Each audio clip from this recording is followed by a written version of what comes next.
Hello! Magandang araw sa ating lahat, lalo na sa ating magandang guro na si Binibining Mary. So sa araw na ito ay aking tatalakayin ang iba't ibang elemento o variable na umepekto sa proseso ng retorika. So pag sinasabing retorika, ito ay pagsisining na pagpapahayag. So bago ko ibabahagi sa iyo, nais kong magpakilala. Ako ay si Binibining Merald Gabti Crisostomo. So, aking itatalakay sa inyo,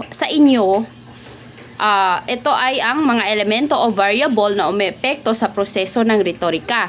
So, may apat tayong elemento.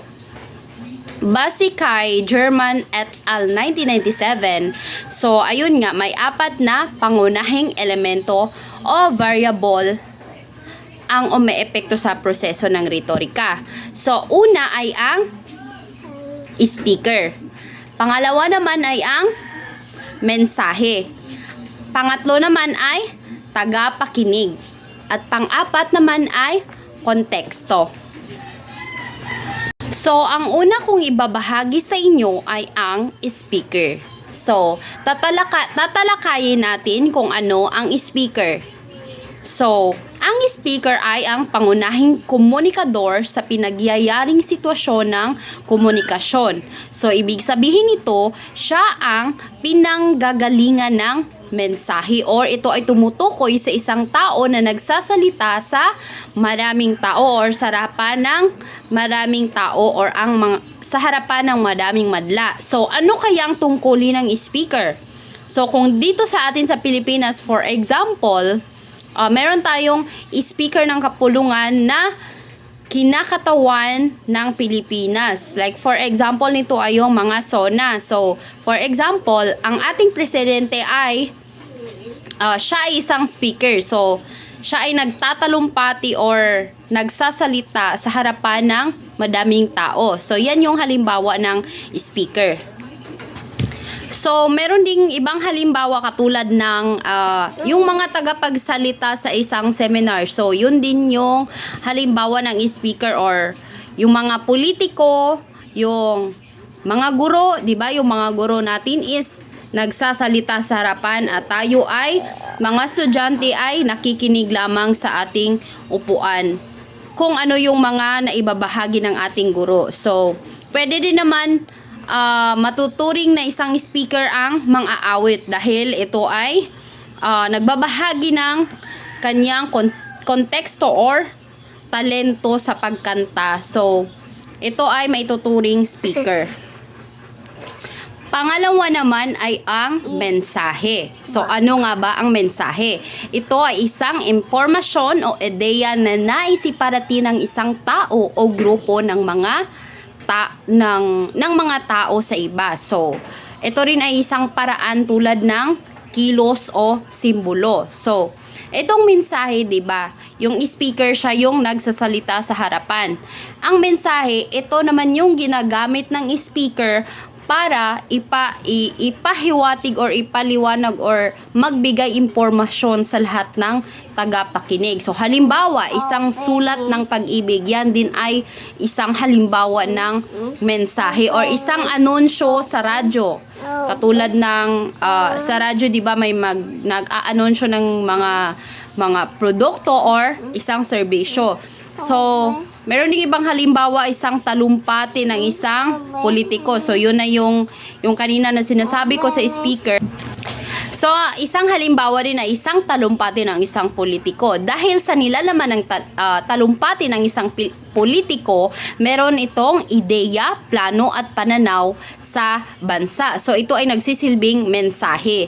So, meron ding merong uri ng mga mensahe. So, ito ay pasalitang mensahe, nasulat na mensahe, or di verbal na mensahe. Sa pasalitang mensahe, ito ay pagsasalita. So, pangalawa naman ay ang nasulat na mensahe. So, ano ang nasulat na mensahe? Ito ay paraan ng pagsusulat. So, ang di verbal na mensahe, ito ay isang kilos, ekspresyon ng mukha, or iba pang mga di verbal na paraan. So, mahalaga ang mensahe dahil ito ay isang bahagi ng komunikasyon upang maunawaan nating lahat ang layunin at kahulugan nito. So, ang pangatlo naman ay ang tagapakinig.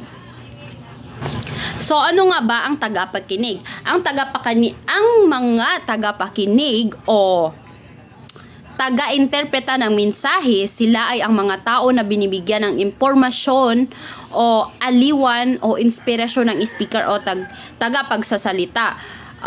So, kung kanina may speaker, mensahe, at ngayon naman at may tagapakinig. So, hindi naman pwede kung may speaker, tapos may mensahe at walang tagapakinig. So, ang mga tao na nasa upuan or or yung mga taong nakikinig lamang, sila ay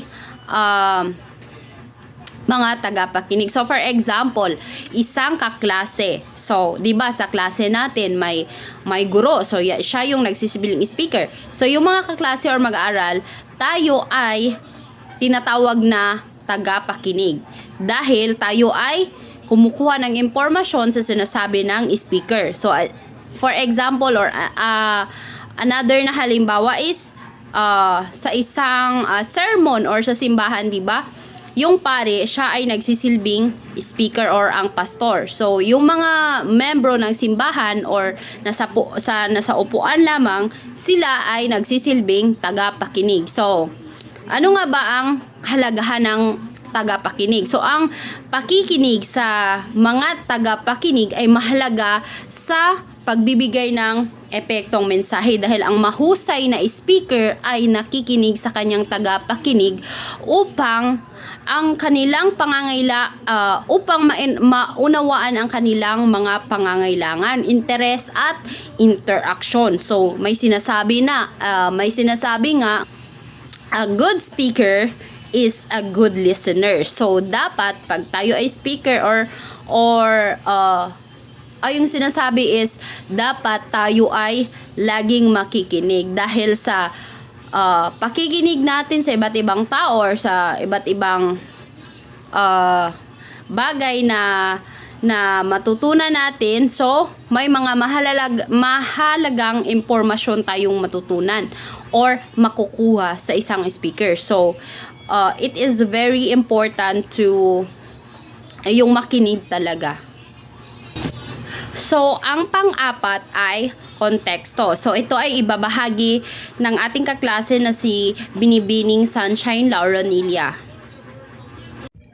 Nga pala po si Sunshine P. Lauronilla, Activity GFD 4th year.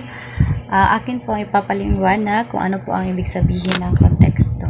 Konteksto ay ang mga pangyayari, sitwasyon o kapaligiran na nakapaligid sa isang mensahe, salita o kaganapan. Halimbawa, isang pag-uusap. Ang konteksto ng isang pag-uusap ay ang lugar, oras, paksa ng pag-uusap. Kung may dalawang tao na nag-uusap tungkol sa kanilang trabaho, ang konteksto ay nasa opisina. Isang aklat. Ang konteksto naman ito kung kailan isinulat at kung larawan, lugar kung saan kinunan ang larawan, kultura ng may akda. Ang pag-unawa sa konteksto ay mahalaga upang maunawaan ang tunay na kahulugan ng isang mensahe, salita, o kaganapan. Kung hindi natin naiintindihan ang ibig sabihin ng konteksto, maaari nating mali ang interpretasyon ng isang bagay. So, ayun po ang konteksto.